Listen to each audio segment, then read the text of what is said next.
Baie welkom saam met Jesus vandag. Jesus praat met ons deur die Bybel en ek lees wat Jesus sê. So kom ons duik in. En ons lees en ons hoor en ons luister wat Jesus aan ons wil openbaar. Markus 3 is soos 'n belangrike keerpunt in Jesus se bediening. Ja, hy staar teenkanting van die Fariseërs in die gesig. Hy kies sy 12 apostels en hy praat oor sy ware familie in hierdie gedeelte. Dit gaan alles oor Jesus wat wys wie baas is en sy sending definieer. Vers 1, Jesus het weer na die sinagoge gegaan. Daar was 'n man met 'n gebreklike hand. Die Fariseërs het vir Jesus dopgehou om te sien of hy hom op die Sabbatdag sou gesond maak, sodat hulle vir Jesus daaroor kon aankla. Hy sê toe vir die man met die gebreklike hand, staan op hier tussen hulle. Daarna vra hy vir hulle, mag 'n mens op die Sabbatdag goed doen of kwaad doen? Iemand red of doodmaak? Hulle het egter niks gesê nie. Jesus het hulle rondom hom kwaad aangekyk en hy was diep bedroef oor hulle verhardheid van hart. Hy sê toe vir die man, steek jou hand uit. Hy het sy hand uitgesteek en dit was gesond.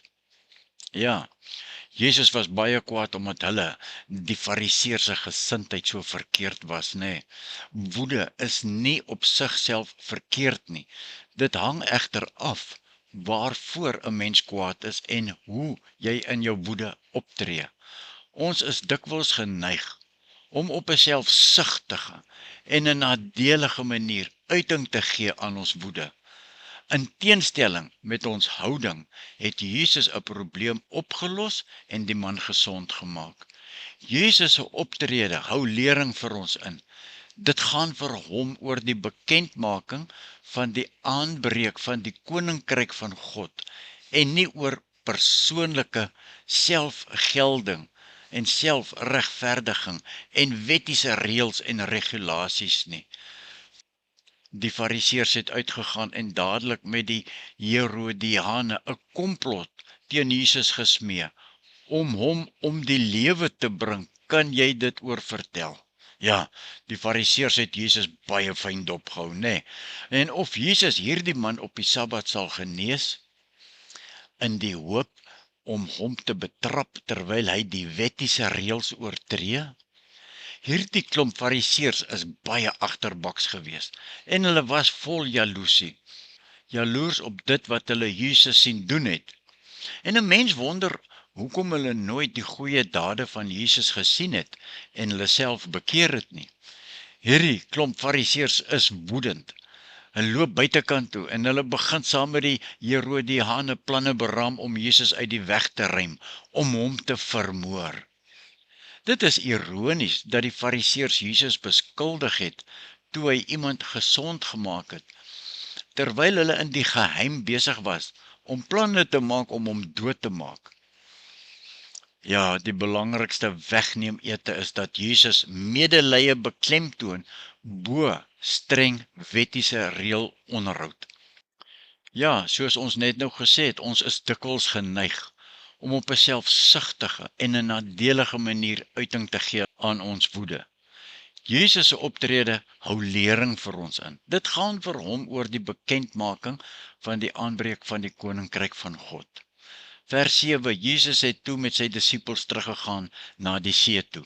'n Menigte mense het van Galilea af agter hom aangegaan, ook van Judea af, en uit Jerusalem en van Idumea, en van oorkant die Jordaan en van rondom Tyrus en Sidon af, het daar baie mense na hom toe gekom, toe hulle hoor wat hy, Jesus, alles doen. Ja, Jesus was besig om al hoe meer ongewilder te raak onder die Joodse godsdienstige leiers, maar terselfdertyd ook al hoe gewilder onder die gewone mense geword het. Vers 9, weens die gedrang het hy vir sy disippels gesê, om vir hom 'n skuitjie reg te hou, sodat die mense hom nie vertrap nie. Hy het baie mense gesond gemaak, sodat almal wat die een of ander siekte gehad het, Jesus oorval het om aan hom te raak. Vers 11, as mense wat van onrein geeste besete was hom sien, het hulle voor hom neergeslaan en geskreeu, U is die Seun van God. Maar hy het hulle baie uitdruklik belet om bekend te maak wie hy is. Jesus het teen die berg opgegaan en die wat hy wou hê, nader geroep. En hulle het na hom toe gekom. Hy het toe 12, wat hy apostels genoem het, aangestel om by hom te bly, sodat hy hulle kon uitstuur om te preek. Hulle het ook die mag ontvang om bose geeste uit te drywe. Hy het hierdie 12 aangestel.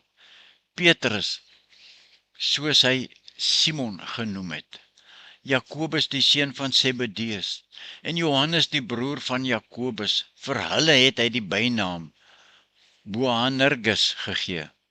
Dit wil sê, manne van die donder. Andreas, Philippus, Bartholomeus, Mattheus, Thomas, Jakobus, seun van Alfeus, Taddeus, Simon die Kananeer en Judas Iskariot wat vir Jesus verraai het. Vers 20, daarna het Jesus huis toe gegaan, 'n menigte mense het weer saamgedrom, sodat daar selfs nie geleentheid was om 'n stukkie te eet nie. Vers 21, toe sy familie hiervan hoor, het hulle gegaan om hom Jesus te gaan haal, want hulle het gesê, Jesus het van sy kop afgeraak. Ja, toe sy familie dit hoor, het hulle uitgegaan om hom te gaan haal en hulle het gesê dat Jesus van sy kop afgeraak het. Nee, hulle het gedink Jesus het mal geword. Basies, Jesus se familie het gedink hy was besig om die draad te verloor. Hulle was bekommerd en het gedink, Jesus het nou te ver gegaan en sê, Jesus, kalmeer, jy gaan te ver. Dis asof hulle sê, luister Jesus, jy is 'n skrynwerker se seun, nie 'n wonderwerker nie. Maar Jesus se reaksie in die volgende verse wys dat hy op 'n groter sending is. Vers 22, die skrifgeleerdes wat van Jerusalem afgekom het gesê, hy is van Beelzebul besete en dit is met die hulp van die aanvoerder van die bose geeste, dat hy bose geeste uitdrywe. Jesus het hulle nader geroep en hulle met voorbeelde geantwoord. Hoe kan Satan die Satan uitdrywe? As 'n koninkryk onderling verdeeld is, kan daardie koninkryk nie bly staan nie. As die Satan teen homself in opstand kom en verdeeld is, kan hy nie bly staan nie, maar is dit sy einde. Bovendien kan niemand in 'n sterk man se huis ingaan en sy goed vat as hy nie vooraf die sterk man vasbind nie. Eers dan sal hy sy huis kan beroof. Dit verseker ek Jesus julle. Alles sal die mense vergewe kan word, al die sondige lastertaal wat hulle praat. Wie egter teen die Heilige Gees laster, word tot in ewigheid nie vergewe nie, maar bly ewig skuldig aan die sonde. Dit het hy gesê, omdat hulle gesê het, hy, Jesus, is van 'n onrein gees besete. Vers 31, sy moeder en sy broers het toegekom. Hulle het buite bly staan en 'n boodskap na hom toe gestuur om hom te roep. 'n menigte mense het rondom hom gesit. Hulle sê toe vir hom, kyk, u moeder en u broers en u susters daar buite soek u. Maar Jesus sê vir hulle, wie is my moeder en wie is my broers? Hy het die mense aangekyk wat in 'n kring om hom sit en gesê, hier is my moeder en my broers. Elkeen wat die wil van God doen, is my broer en my suster en my moeder. Ja, tot sover vandag.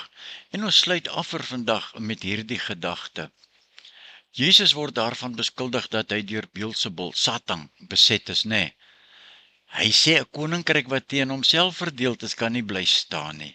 En dat lastering teen die Heilige Gees nie vergewe sal word nie. Dis 'n ernstige waarskuwing wat Jesus gee. Jesus se ware familie is wie ook al doen wat God wil hê. Dis Jesus se familie. Jesus verskuif die fokus van bloedbande na geestelike eenheid. Dit is geen waarborg vir verlossing om van Jesus te weet, of selfs te glo dat hy die Seun van God is nie. Ons moet ook die opregte begeerte hê om hom gelowig te volg en prakties te gehoorsaam, sê Jakobus 2 vers 17. Die Fariseërs kon nie ontken dat Jesus wonderwerke doen in bo-natuurlike krag het nie. Hulle het egter geweier om te erken dat sy krag van God kom, want dit sou beteken dat hulle hom as die Messias erken, en daarvoor was hulle heeltemal te hoogmoedig gewees. En dan los ons 'n gedagte wat jy kan oordink. As jy die gedeelte mooi geluister het, behoort jy dit te verstaan. Indien jy dit nie verstaan nie, dan stel ek voor, lees Markus 3 gou weer deur. Dit sal jou help om hierdie antwoorde wat 'n mens moet ken, te verstaan en te kan beantwoord. Op watter maniere kan ons Jesus se voorbeeld en sy medelee en sy barmhartigheid toepas in ons interaksies met ander mense vandag? Watter lesse kan ons leer uit Jesus se reaksie op die Fariseërs se legalisme, die wettiese? Dit is die streng nakoming van 'n stel reëls. Hoe kan ons soortgelyke houdings in ons eie geloof gemeenskappe vermy? Seën en vrede vir julle almal wat Jesus aangeneem het as julle verlosser en saligmaker. Amen.